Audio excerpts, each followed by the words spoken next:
Hi PlayStation Universe and welcome back to our E3 coverage. And right now, we're going to get to the real meat and potatoes of things. Resident Evil 7. Yes. Which many would consider, I think, on the the back of the and the hype and potatoist stuff, of all of course, horror hypes. on the back of the hype that we've seen Yeah. and the reception, this seems to be one of the biggest games of the entire conference. Absolutely of the conference, I would say. I mean, like the biggest challenge that we've been dealing with, of course, is trying to play it ourselves, and unfortunately, it was only I who was actually able to get a slot in. It's there. incredibly difficult. The appointment booking is just absolutely insane. Mm-hmm. But so despite you being the huge Resident Evil fan, I know you probably got some questions for me, but I was able to play the demo that was just released with PlayStation VR. Specifically, I went in and pursued it because of that reason. Not being a huge Resident Evil fan myself, I've played most of them and really only finished 4. And I really enjoyed 4. But so where should I start? What's... Okay, well, we'll start with this question, because I think this is the parable that everybody talks about. Right. Did you play PT? Yes. Compare to PT. How are you finding it? Okay. Less scary, for one. That's one way to characterize it. It felt more like a traditional Resident Evil game than PT felt like a traditional horror game, I guess. Because in traditional Resident Evil, there's a requisite element where you're searching for an item or key cards or bolt cutters, just all these different tools that you need to interact with the environment. That is a take for granted essential element to virtually every Resident Evil game, right? That is still here. So the demo wasn't as ambiguous as PT. It did give me vibes of PT only in the sense that it's first person and a well-realized mysterious house, and I was never really sure what I was going to see around the corners. And there's apparently multiple endings as well. And that could be as well. Rife with trying to figure out the details. Unfortunately, I didn't see an ending, and we can get to why that is in just a sec. But yeah, the PT thing is really just there's mechanical similarities between them, but PT is very much a surreal horror game. But the vibe I was getting from this Resident Evil was more of a build tension, jump scare, surprise you sort of traditional horror experience, less than the cerebral thing that PT was. And before we get, I guess, to the actual experience of it, so is the item collection and stuff pretty much the main factor that would be comparable to the old Resident Evil games? So you're searching for ties to the old games, right? Like, does it feel like a Resident Evil game? Is there anything? Because I haven't been sure from just watching the watching the demo multiple times. Here's the thing about the demo. It doesn't feel like a Resident Evil game to me, but that's not because of the item finding and those little things. It's more just of how quiet it is and silent it is. I mean, you're dropped into the demo without any explanation. Your character never speaks, at least in the section that I played. Yeah. There's no cutscenes, there's nobody talking to you, and those cinematic moments have always been a part of the Resident Evils that I played. 4 especially really popularized that. So when I think Resident Evil, I think a game with really innovative horror roots on PS1 that became more cinematic over time, and then in the latter half of its run as a series so far became campy on top of being.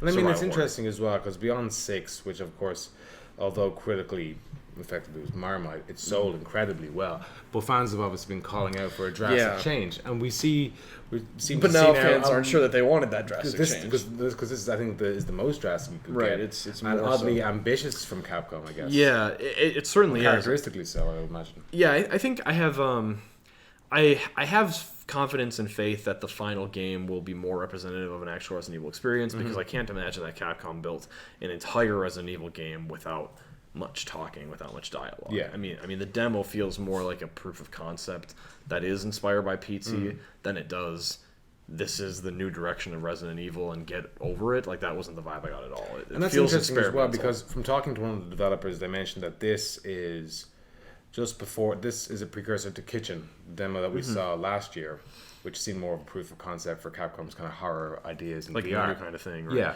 So I'm sure that being intrinsically linked as they are, RE7 demo and Kitchen, I think, like, and of course, a 7 in the Kitchen logo. Yeah, and I mean, do we know absolutely that the Kitchen demo will be a part of the final? Well, see, that's the thing now, because it seems they've gone slightly back on that by saying that this is, again, they didn't use the term proof of concept, but it was more so they said it was a demonstration to show the fans that they are listening and going back to the horror roots. Yeah. So this is the template, but it's not exactly representative of the final game. And that's without knowing exactly how to best describe the ties to the current Resident Evil. I would say that I felt that very much. Like it didn't feel like the beginning of RE7. It felt like a proof of concept for what RE7 could be in its ideas and stuff. And I mean, so that could very well be, the reason for the silence, the reason for how quiet and cerebral it felt was that, it's a demo. They maybe didn't take the time to record voices and they went with a different direction of the story. Okay, so yes. Importantly, the main thing, how did it play? How did it feel to Okay, you? so here's,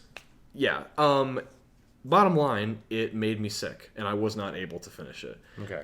This is something that I've only experienced once before in a VR title. By and large, I can play PlayStation VR without any problems.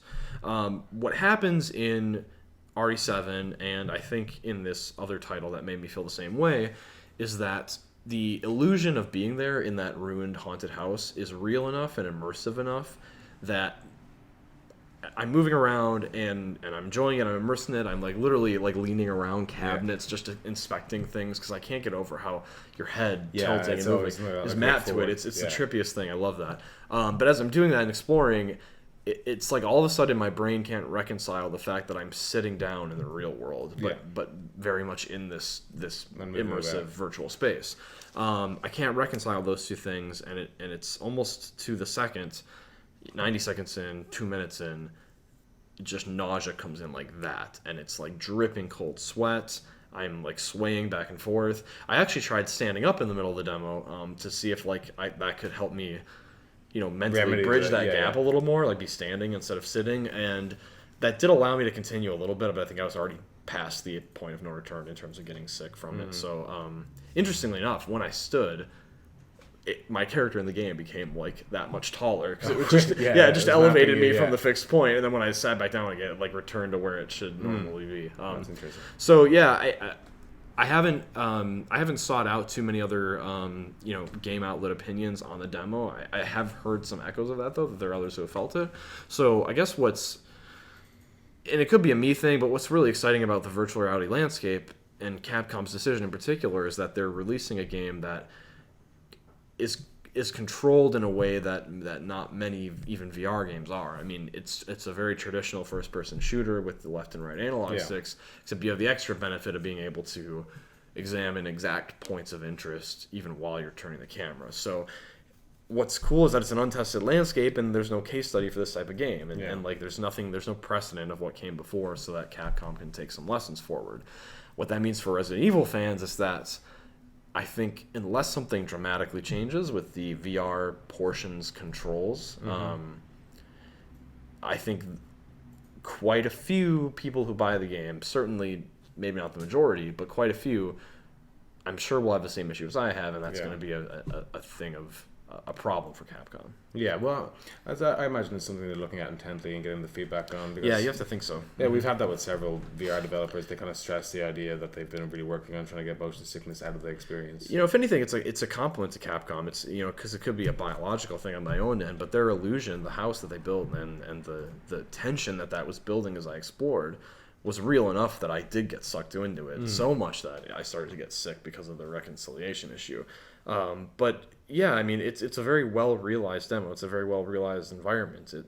It feels Resident Evil. I was getting total vibes of RE4 from the brown textures and the sort of the muddiness and just not in a negative way, but just in a way that says this is kind of uniquely Resident Evil. The font has the RE font, and it's just in those ways it felt like Resident Evil. I think it's just, we can't take the demo for what it is exactly, because I don't think it's going to be one-to-one with the final game. And which is interesting as well, because I think the game is out in January, so so there's it's close. It's not even they may tease this as a concept and a return to roots, but you have to imagine that the game is probably playable from start to finish nearly by now. And as well, if it is in some form, maybe a VR, primarily a VR game, there is considerations for time allowed in the game. Because we've talked to some developers of VR titles, and they say 3 to 4 to 5 hours is 6 is probably the max that anyone should live in it for one time. and take 45-minute slots, because that seems to be where You know, it's gonna give extra emphasis to that classic back of box warning that you should only play for 30 minutes at a time. Finally gonna heed that warning and then take a 5-minute break. Years. I mean, I know at least I will for the VR experience, but I just think that like Resident Evil fans should probably be tentatively excited for the game as a whole because we don't know much about it. But when it comes to the VR demo, I urge anyone who's going to get RE7 because they are serious fans to try out that VR mode and see it for yourself, because if it works for you and you can enjoy that illusion for the duration of the game, that's awesome. But even if you can't, it's educational and it's helping to just unravel the mysteries of this new landscape of VR. And I think that's a cool thing. And as well, the game is fully playable without VR. Yes, so completely. You won't feel too you'll get grieved by the whole thing if you spend the money on. Yeah, I almost wish I'd have played it in that manual way just to get a better sense of the story and endings. But there'll be other times. Yes. All right, well, thank you very much, Kyle, for giving us your opinions on Resident Evil 7. Don't forget to stay tuned to PS3 throughout the week for all the E3 coverage. We've got videos, we've got articles. Stay tuned to Twitter, to Facebook, Snapchat, the whole rest, to get the full view and the full scope of E3 2016. Thank you very much. Yep.